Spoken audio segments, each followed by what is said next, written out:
जय गुरु जी। शुक्राना गुरु जी। सारी संगत को जय गुरु जी।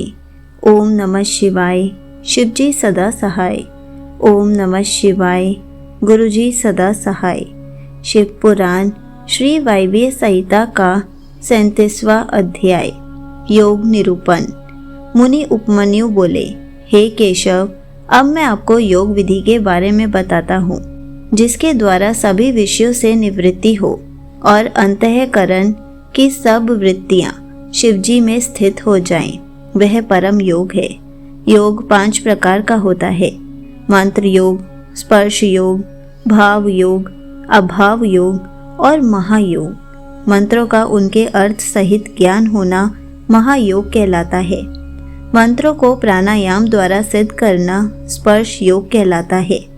जहाँ जीवा मंत्रों को स्पर्श न करते हुए भी उनका जाप करती है तो वह भाव योग कहलाता है। प्रलय के समय से संबद्ध पूरे संसार का विचार अभाव योग कहलाता है। जब साधना करने वाले की सभी मानसिक वृत्तियां भगवान शिव से जुड़ जाएं और वह नित्य शिव चिंतन में मग्न रहे, ऐसी दशा महायोग कहलाती है।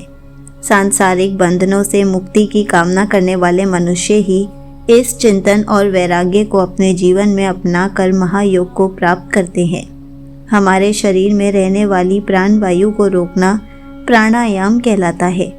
प्राणायाम रेचक, पूरक और कुंभक 3 प्रकार का होता है। साधक को इनका अभ्यास करना चाहिए, क्योंकि इसी से शरीर की शुद्धि होती है।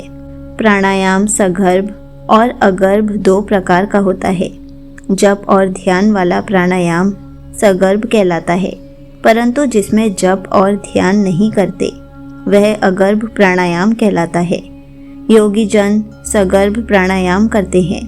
प्राण वायु पर विजय प्राप्त कर लेने पर सभी वायु उस योगी के अधिकार में आ जाती है। प्राणायाम शरीर को पुष्ट, स्वस्थ और निरोगी बनाता है। इसके नियमित अभ्यास से कफ, मूत्र, पुरुष आदि कम हो जाते हैं। समस्त इंद्रियों को अपने वश में कर लेना प्रत्याहार कहलाता है।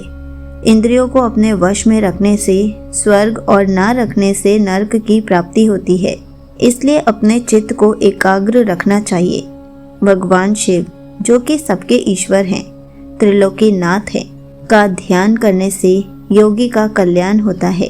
अपने पूरे शरीर के साथ साथ इंद्रियों पर काबू पाने से आत्मा का उद्धार होता है।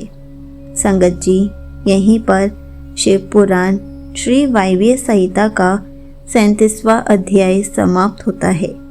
जय गुरु जी। शुक्राना गुरु जी।